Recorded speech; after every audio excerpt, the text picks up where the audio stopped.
السلام علیکم، میرا نام ہے ذیشان عثمانی۔ آج ہم بات کریں گے شادی کے اوپر۔ یہ ٹاپک میرا نہیں ہے، میں ایمرجنگ ٹیکنالوجیز کا بندہ ہوں اور اس پہ میں بالکل بات نہیں کرنا چاہ رہا تھا، لیکن متواتر اتنے زیادہ لوگوں نے کہا، اتنے زیادہ میسیجز آئے اور میں وہ کاؤنسلنگ سیشنز کرتا ہوں، اتنے زیادہ لوگوں نے بات کی کہ میں نے سوچا اس میں کچھ گزارشات آپ لوگوں کے پاس رکھ دوں۔ آپ لوگ ٹھنڈے دل سے سوچئے گا کہ باتیں ٹھیک ہیں یا نہیں ہیں۔ اگر آپ میں سے کسی ایک نے بھی یہ ویڈیو دیکھ کے ان پہ عمل کر لیا تو میں سمجھوں گا کہ میری محنت وصول ہو گئی۔ شادی میں سے 3 نقطے نکال دینے چاہیے۔ اس کو سادی کرنا چاہیے، سادگی کے ساتھ آرام سے شادی کر لیں۔ نکاح اسلام کے اندر اتنا زیادہ آسان ہے جتنا جمعے کی نماز پڑھنا، بلکہ اس سے بھی زیادہ آسان ہے، اور ہم نے اس کو بہت زیادہ مشکل بنا دیا ہے۔ نکاح کی جو خواہش ہے، جو بھوک ہے، یہ آپ کو ودیت کر دی گئی ہے۔ جس طرح آپ کو کھانے کے لیے بھوک لگتی ہے، پانی کے لیے پیاس لگتی ہے، بالکل اسی طریقے سے جنس کی بھوک بھی لگتی ہے۔ ایک عمر آتی ہے، اس کے علاوہ آپ کو کچھ سمجھ میں نہیں آتا، اور اسلام بڑا لینینٹ ہے۔ دیکھیے، اگر آپ پانی نہیں ہے اور آپ مر رہے ہو نا، تو اسلام الاؤ کر دیتا ہے کہ آپ کوئی ایسا مشروب بھی پی سکتے ہیں جو حلال نہ ہو۔ بھوک کے مارے اگر آپ مر رہے ہوں تو اسلام الاؤ کر دیتا ہے کہ مردار بھی کھا سکتے ہیں۔ لیکن اگر آپ کی شادی نہ ہوئی ہو اور آپ اس بے چینی سے گزر رہے ہوں، تب اسلام الاؤ نہیں کرتا کہ آپ جا کے کہیں حرام کاری کریں یا کوئی الٹا سیدھا کام کریں، کیونکہ بہت زیادہ آسان بنا دیا گیا ہے نکاح کا جو انسٹرومنٹ ہے ہمارے دین کے اندر، کہ ہم آرام سے شادی کر سکتے ہیں۔ ہم لوگوں نے اس کو مشکل کر لیا ہے۔ آپ نے سنا ہی ہوگا کہ دنیا میں فلاں جگہ قحط پڑا اور وہاں پر خوراک نہیں ہوئی، وہاں گندم نہیں ہوئی، چاول نہیں ہوئے، اور لوگ بھوکے مر رہے ہیں۔ آپ نے سنا ہوگا فلاں جگہ کے اوپر پانی کا فقدان ہو گیا اور لوگوں کے پاس پینے کے لیے صاف پانی اویلیبل نہیں ہے۔ لیکن آپ نے آج تک یہ نہیں سنا ہوگا کہ فلاں ملک کے اندر، دنیا کے کسی کونے کے اندر لڑکیوں کی تعداد کم ہو گئی یا لڑکوں کی تعداد کم ہو گئی کہ لوگ مارے مارے پھر رہے ہیں، اور ڈھونڈنے سے بھی ان کو کوئی رشتہ نہیں مل رہا۔ قدرت انتظام کیا ہوا ہے، آپ 1 کریں، 2 کریں، 3 کریں، 4 کریں، غلط کاموں میں نہ پڑیں، آپ نکاح کر لیں۔ یہ جب بھوک لگتی ہے نا جنس کی، تو بندے کو کچھ سمجھ میں نہیں آتا۔ ہر بندے کا مزاج الگ ہوتا ہے۔ کسی شخص کے سامنے آپ جو چاہے باتیں کر لیں، جو چاہے فلمیں چلا دیں، اسے کچھ نہیں ہوتا۔ اس میں اتنی تحمل، اتنا برداشت اس میں ہوتی ہے۔ کسی شخص کا حال ایسا ہوتا ہے کہ وہ ایک جملہ سن لے تو اس میں ایسی آگ لگتی ہے کہ اب جب تک جا کے وہ سکون میں نہیں آ جائے گا، فارغ نہیں ہو جائے گا، تب تک اس کا دماغ وہیں پہ اٹکا رہے گا، اور اس کے بعد نہیں چلے گا۔ کوئی وظیفہ کام نہیں آتا، کسی مولوی کا لیکچر کام نہیں آتا، کوئی بیان کام نہیں آتا، کسی مینٹر کی بات کام نہیں آتی، کوئی استاد کی بات کام نہیں آتی، کسی والدین کی تنبیہ کام نہیں آتی۔ ایسا دماغ خراب ہوتا ہے۔ کیا ظلم ہے کہ 30 35 40 سال کے بچے ہمارے ملک میں ہو گئے اور ان کی شادیاں نہیں ہوتی۔ اب یقین جانیے، ہمارا کیونکہ اسٹوڈنٹ سے واسطہ رہتا ہے پڑھنے پڑھانے سے، اگر آپ کا بچہ 20 سال کا ہو گیا ہے نا، اور آپ نے اس کی شادی نہیں کی، تو یقین جانیے وہ کہیں نہ کہیں کوئی نہ کوئی غلط کام ضرور کر رہا ہے۔ آپ اپنے کاروبار میں بزی ہیں، آپ اپنی زندگی میں آپ بولتے تھے کہ جی ہم نے بھی زندگی گزاری، آرام سے گزر گئی تھی۔ آپ کی اور اس کی نسل میں فرق ہے۔ یہ جو نیا بچہ ہے نا، جو 80s کے بعد 90s میں پیدا ہوئے ہیں، یہ لوگ تو پیدا آئی پیٹ کے اوپر ہوئے ہیں نا، تو یہ سوشل میڈیا کی نسل ہے ہمارے پاس۔ 2000 کے بعد کوئی بچہ پیدا ہوا ہے تو وہ تو بالکل ہی وہ آپ سے 200 سال آگے۔ جو چیزیں آپ کو آج کی عمر میں نہیں پتہ نا، جنس کے بارے میں آپ کے 11 12 15 سال کے بچوں کو پتہ ہوتی ہے۔ میرا بیٹا عبدالباطن، وہ 12 سال کا ہوا، تو میں نے کہا سوچا کہ اس سے میں اس کے اوپر، سیکس کے ٹاپک کے اوپر، جنس کے اوپر، غسل کے فرائض کے اوپر بات کرتا ہوں۔ اب میں بڑا پریشان تھا، بڑا عجیب سا مجھے احساس ہو رہا تھا کہ میں کس طریقے سے بات کروں گا۔ وہ جھجک بھی آ رہی تھی، شرم بھی آ رہی تھی۔ میں امیزون پہ گیا، میں نے بہت ساری کتابیں وہاں سے منگوا لیں، کچھ کتابیں ڈاؤن لوڈ کی، کچھ یوٹیوب کی ویڈیوز دیکھیں، سب کچھ پڑھ لیا کہ بچوں سے کس طرح بات کرنی چاہیے۔ فیس بک کے اوپر 2 3 پوسٹیں لگائیں، لوگوں سے مشورہ کیا کہ اپنے بچوں سے آپ سیکس سے متعلق کیسے بات کر سکتے ہیں۔ خیر بڑی مشکل سے پریپریشن کر کے 2 مہینے بعد میں نے اس کو روم میں بٹھایا۔ میں کہا عبدالباطن، یو آر ماشاء اللہ now 12 years old, you are بالغ اسلام کی نظر سے، so let's talk about sex. تو بڑے آرام سے مجھ سے پوچھتا ہے، yes papa sure, what you want to know. تو پہلے تو مجھے سمجھ میں نہیں آیا وہ بول کے آ گیا ہے، پھر مجھے سمجھ میں آیا۔ تو ہمارے بچے جو پڑھتے ہیں اسکول وغیرہ کے اندر، وہ ساری چیزیں سیکھ چکے ہوتے ہیں۔ ہم لوگوں کو بس اس کو گائیڈ کرنا ہوتا ہے، رینج پرووائڈ کرنی ہوتی ہے کہ بھئی مذہب ہمارا یہ بولتا ہے، یہ نہیں بولتا۔ ہر گھر کے اندر پاکستان میں کچھ بچیاں بیٹھی ہوئی ہیں جن کے لیے اچھے رشتے نہیں آ رہے، یا جن کو رشتے نہیں مل رہے، جن کی شادی کی عمر ہو چکی اور شادی نہیں ہو رہی۔ ہر گھر کے اندر لڑکے بیٹھے ہوئے ہیں، بیچلرز کر لیا ہے، کوئی چھوٹی موٹی جاب بھی کر رہے ہیں اور ماں باپ شادی نہیں کرا کہ جی آرام سے کریں گے، کوئی حور پری آئے گی.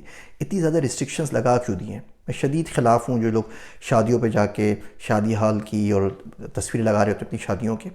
جتنے پھول آپ اپنے سٹیج پہ استعمال کر لیتے ہیں نا، کسی غریب کو پوری زندگی میں اتنے پھول نصیب نہیں ہوتے. اب جب وہ آپ کی تصویریں دیکھے گا، آپ کے کھانے دیکھے گا، آپ کے ڈریسز دیکھے گا، تو سوائے احساس کمتری کے شکار ہونے کے وہ کیا کر سکتا ہے؟ بالکل اسی طریقے سے نا، کسی شخص کے بس کھانے کو نہیں ہے اور آپ روز ایک نئی نئی دعوت کی تصویریں لگاتے رہیں تو اس کی دل سے آ ہی نکلے گی نا، دعا تو آپ کے لیے نہیں نکلے گی. میں اسلام آباد میں ایک ہوٹل میں گیا ہوا تھا، کسی بڑے صاحب کی بیٹی کی منگنی ہو رہی تھی اور کوئی 1-2 کروڑ روپے انہوں نے اس کے اوپر خرچ کر دیا تھا کچھ گھنٹوں کے اندر. میرا دوست عبداللہ ساتھ تھا، تو کہنے لگا دیکھو یہ کس طریقے سے پیسہ نکل رہا ہے حرام کا. تو میں کہا یار عجیب بدتمیز آدمی ہو سکتا ہے حلال کا پیسہ اس نے لگایا ہو، لازمی کہ حرام کا پیسہ لگایا ہو، ایسا کیوں بولتے ہو؟ تو کہنے لگا ڈاکٹر صاحب حلال کے پیسے میں نا کسک ہوتی ہے، اتنے آرام سے نہیں نکلتا.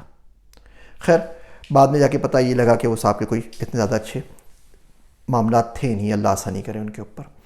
تو اس کو اتنا مہنگا نہ بنائیے، بہت آسان کر دیجئے. دیکھیے رزق کا وعدہ اللہ نے کیا ہے، آپ نے تو نہیں کیا نا. آپ قبر میں جائیں گے تو آپ سے نہیں پوچھا جائے گا کہ اپنے بیٹے کو اگلے 10 سال کا کھانا راشن ڈال کر آیا اس کے گھر میں یا نہیں، اپنی بہو کو اگلے 20 سال کا چیک دے کر آیا وہ کھانے کا مہینے کے خرچے کا نہیں دے کر آیا. یہ سوال نہیں پوچھا جائے گا نا. ہاں اگر وہ آپ کے بچے بچیاں ہیں وہ بدکاری میں چلے گئے، خدا نہ خواستہ زنا کی راہ پہ چلے گئے، کسی نے ان کو بہکا دیا، کسی نے الٹی سیدھی ان سے باتیں کر لیں، انہوں نے کوئی غلط ویب سائٹ کے اوپر چلے گئے، موبائل کے اوپر رات چھپ کے وہ چیزیں دیکھتے رہے، تو کیا کریں گے؟ اور یہ سی معاملہ پڑھے لکھے بچوں کا کیا، دنیا کے سارے بچوں کا ہے. امریکہ وغیرہ میں یہاں تو بہت کھلا ماحول ہوتا ہے نا، ان لوگوں کو پرواہ نہیں ہوتی. ہمارے پاس تو وہ کچھ بھی نہیں کرتے، اسلام بھی اس کا منع کرتا ہے. تو بچہ جائے کیا، مر جائے، کیا کرے؟ اور اگر بچہ مدرسے کا پڑھا ہوا ہے، مسجد میں مولوی صاحب ہے، تو نعوذ باللہ ہم نے اس کے اوپر تو رشتہ دینا حرام کر دیا ہے. آپ دل پہ ہاتھ رکھ کے مجھے بتائیے کہ آپ کی محلے کی مسجد کے مؤذن صاحب کا رشتہ آپ کی بیٹی کے ساتھ آئے، آپ کی بہن کے ساتھ آئے، تو آپ کر دیں گے؟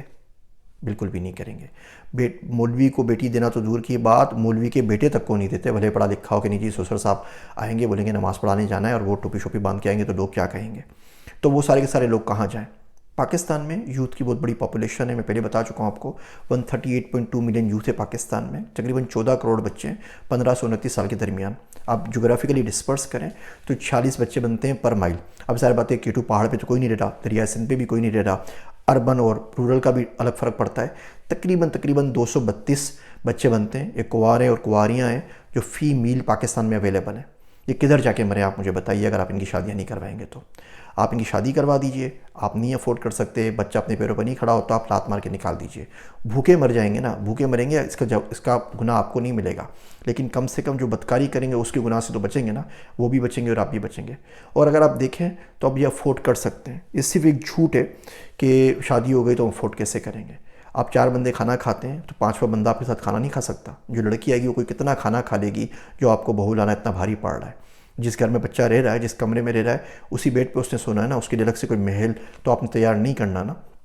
تو اتنا مشکل ہے کچھ نہیں، بہت آرام سے گزارا ہو جاتا ہے، رزق بھی اپنے آپ کھل جاتا ہے، بچہ بھی میچور ہو جائے گا. اس کے اوپر ٹھنڈے دل سے سوچیں. ادروائز وہ تمام جو گناہ کر رہے ہیں آپ ایز اے پیرنٹ اس کے ڈائریکٹلی ذمہ دار ہیں. آپ کا بچہ بچی نائٹ پہ کچ پہ رہے، وہ کسی غیر مرد سے بات کر کے اپنی جنس کو پورا کرنا چاہ رہا ہے، وہ پورن موویز دیکھ رہا ہے، وہ کسی اور چکر میں لگ چکا ہے، 100% قصور آپ کا ہے. اور بالکل آپ سے اس کے بارے میں پوچھا جائے گا، اور ضرور پوچھا جانا چاہیے، جوتے پڑنے چاہیے. بچے کی شادی کی عمر ہو، آپ اسے چوائس دے دیجئے. بچہ خود نہیں کرنا چاہ رہا، اس کا اپنے پر کنٹرول ہے، آپ اس کو بتا دیجئے بیٹا یہ حلال ہے، جس دن بولو گے آپ کا نکاح کروا دیں گے، جس لڑکی سے بولو گے اس لڑکی سے کروا دیں گے. نہیں پسند آئے گی ہم آپ کے لیے خاندان میں سے باہر میں سے کسی کو ڈھونڈ لیں گے، بس گناہ نہیں کرنا. اب آپ کی ذمہ داری ختم. اب بچہ 25 میں کرے، 30 میں کرے، نہ کرے، آپ کم سے کم فارغ ہیں. آپ بولیں گے جی میں نے تو بتا دیا تھا اور کچھ نہیں کر سکتا. لیکن ہمارے بچوں کی بہت بری حالات ہے، صرف یہی چیز سوچتے رہتے ہیں تو اس کے بعد کسی اور چیز پہ فوکس نہیں کر سکتے. آپ سے کام کی بات عرض کروں، ذہین آدمی کے اندر نا جنس بہت زیادہ ہوتی ہے، وہ بہت زیادہ اس میں جنس ہوتی ہے. اب بچہ ذہین بھی ہے، کام بھی کر رہا ہے، اسٹارٹ اپ بھی کھول رہا ہے، باقی چیزیں بھی کر رہا ہے، اور پھر آپ نے ادھر سے اس کو روک دیا ہے، تو اگر وہ حرام کاموں پہ نہیں جائے گا تو کہاں جائے گا؟ اوپر سے بدتمیزی ہمارے ٹی وی ڈراموں نے مچائی ہوئی ہے، اشتہارات نے مچائی ہوئی ہے، فلموں نے مچائی ہوئی ہے. وہ صبح شام ایک ہی چیز دیکھ رہا ہوتا ہے اور ذہن مستقل اس کا لگا ہوا ہوتا ہے. اور انسان ہے نا، کوئی روبوٹ یا جانور تو نہیں ہے نا، تو کیا کر سکتا ہے؟ تو اس نے کرنا ہی ہے. وہ کسی صاحب سے بات ہو رہی تھی، وہ کہہ رہے ہیں ایسے خیالات آنے ہی نہیں چاہیے.